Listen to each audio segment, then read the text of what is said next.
안녕하세요. 이야기가 있는 소문당 학영서재 박하경 작가입니다.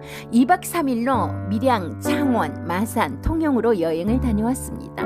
통영지기 20년 2년 이모 시인님을 만나 통영에 대한 그간 듣지 못한 역사에 대해 들었고 일신상에 대한 담담한 나눔 속에서 사람은 각자 필요함을 취하거나 좋아하는 일에 취해 산다는 생각을 정리하게 되었어요. 원령 이순옥 시인의 취하거나 시를 들려드릴게요. 사람은 누구나 각자의 취해서 사는 무엇인가를 품고 살아갑니다. 시인이 말하는 취는 갖고 싶은 걸 갖는다는 의미도 그 무엇인가 마음도 영혼도 혹하다는 뜻도 될 테고요. 여러 가지 의미가 복합적으로 어우러지는 재미있는 단어입니다. 술에 취하는 것만 생각하시고 사시는 건 설마 아니시겠죠? 하하하. 전 세계 170개국 이상 88개 언어로 번역되어 3억 2천만 독자의 마음을 움직인 이 시대 가장 사랑받는다는 브라질 작가 파울로 코엘료 소설 오 자히르를 정리했다가 통영에 다녀오고 나서 급 5번째 산 1996년 작품을 소개해 드리려 합니다. 연금술사와 순례자가 여러분에게 익은 작품일 테죠? 5번째 산은 기원전 9세기 신의 말씀을 전하는 사람인 애언자 엘리야에 대한 이야기입니다. 또 성경에 나오는 인물 중에 엘리야를 가장 좋아했기에 관심 있게 봤던 책이기도 합니다. 엘리야는 자신의 목숨을 노리는 병사들을 피해 마국간에 숨어 있습니다. 페니키아의 공주 이세벨을 왕비로 맞은 이스라엘의 왕 아합이 바알 숭배자인 왕비의 꿰매 넘어가 개종을 거부하는 이들을 모두 처형하라 명령했고 엘리야는 이스라엘이 바알을 섬긴다면 비 한 방울 내려주지 않겠다는 하나님의 경고를 왕에게 전달한 애언자로서 첫 번째 처형 대상이었기 때문입니다.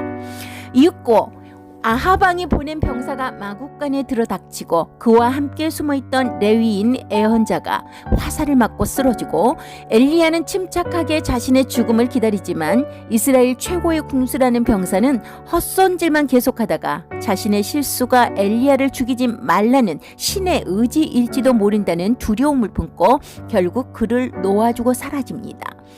엘리야가 이세벨의 박해를 피해 이스라엘을 떠나고 크릿 시내를 거쳐 주민들이 아크바리라 부르는 도시 샤렙타에 도착하면서 본격적으로 펼쳐지죠. 엘리야는 아무것도 없는 뜨거운 사막에서 먹을 것을 물어다주고 상상 속 대화 상대가 되어준 까마귀를 만나 포기하지 않고 생명의 의지를 다잡을 수 있었고 신의 계시대로 아크바르 초입의 골짜기에서는 한 여인을 만나 그녀의 집에서 가까스로 굶주림과 갈증을 해소하고 목숨을 구할 수 있게 됩니다.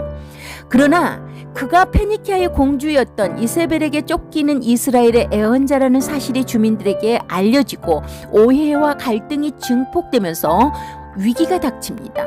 아크바르의 총독과 제사장은 그들이 섬기는 여러 신이 살고 있다는 5번째 산 정상으로 엘리야를 보내기로 결정하고 그가 그곳에서 직접 신들의 불에 맞아 처형되리라 믿으며 기다립니다.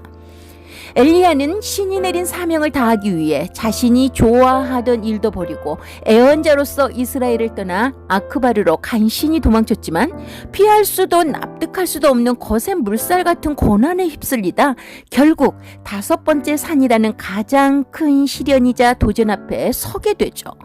5번째 산에 오르며 엘리야는 신의 뜻에 의구심을 품고 깊은 고뇌와 절망에 빠집니다. 마침내 오른 그곳에서 다시 한번 신의 뜻을 전해 듣고 무사히 산 아래로 내려와 지켜보던 모든 일을 놀라게 하죠.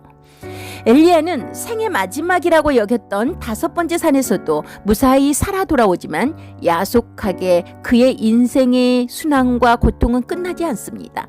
아크바르의 골짜기에 하나 둘 진지를 세우던 아시리아의 적군들이 점점 숫자를 늘려가며 아크바르를 포위해오고 엘리야는 아크바르의 복잡하고 위태로운 정세에 휘말립니다. 평화협상을 위한 그의 노력에도 불구하고 아시리아 군이 침략해 들어와 끔찍한 전쟁이 벌어지고 아크바르에서 그가 소중히 여겨온 그를 구해주었던 여인도 목숨을 잃습니다. 외세의 침략에 처참해 무너진 아크바르는 폐허가 되어버리고 엘리야는 신의 사랑에 대한 믿음마저 잃어버릴 위기에 처하게 되죠. 엘리야는 당장 이스라엘로 돌아가는 대신 그의 인생에 새로운 장을 열며 그에게 수많은 시련을 안긴 아크바르에 남아 사람들과 연대하여 삶의 터전을 복구해 나갑니다. 그는 주어진 운명에 굴하지 않고 자신의 선택을 밀고 나가며 끝내 인간을 주체적인 존재로 만들고자 한 신의 진정한 뜻을 깨닫게 됩니다. 폐허가 된 마음과 땅을 조금씩 재건해 나가던 엘리야는 지난날 절망하며 올랐던 5번째 산에 다시 올라 스스로를 해방하고 마침내 자신을 향한 위대하고 무한한 사랑을 깨닫게 된다는 이야기입니다. 5번째 산은 열왕기상 17장과 18장의 이야기를 토대로 창세기, 신명기, 레위기를 비롯해 마태복음 등 성경의 여러 구절이 소설 곳곳에 인용되죠. 기원전 9세기경 고대 페니키아의 정세와 역사를 간략히 묘사하는 프롤로그를 시작으로 소설 속에는 종이의 발명, 알파벳의 기원과 전파, 당시의 무역상 등 당시의 역사와 종교, 정치, 경제에 관하여 엿볼 수 있는 재미가 있습니다. 아무리 위대한 선지자였을지라도 인간적인 고뇌와 인생의 역경 속에서 포기하지 않고 쟁취하며 앞으로 나가는 극복하는 삶이 아름다움입니다. 원령이 순옥 시인의 취하거나 들으시면서 우리 꼭 필요한 것들은 용기 잃지 말고 늦었다 생각도 말고 취하면서 누리면서 살아가시자고요. 취하거나 원령 이순옥. 가슴속에 꽃잎이 너풀대며 간질댄다. 기억 한 조각, 아주 오래된 무의식의 기억에 거짓이 섞여있지 않다며 가슴속에 빈 상자 하나가 덜컹대며 자꾸만 뾰족한 모서리로 가슴속 곳곳을 찌른다. 아무것도 없는 빈 벽에 진 건물의 그림자가 아닌 그 친절에 다른 뜻이 있다는 걸 깊은 곳에서 길어진 슬픔이 가슴속에 호수처럼 고였다. 오랜 세월 절망과 무기력을 학습한 사람은 결코 한 번에 바뀌지 않는다.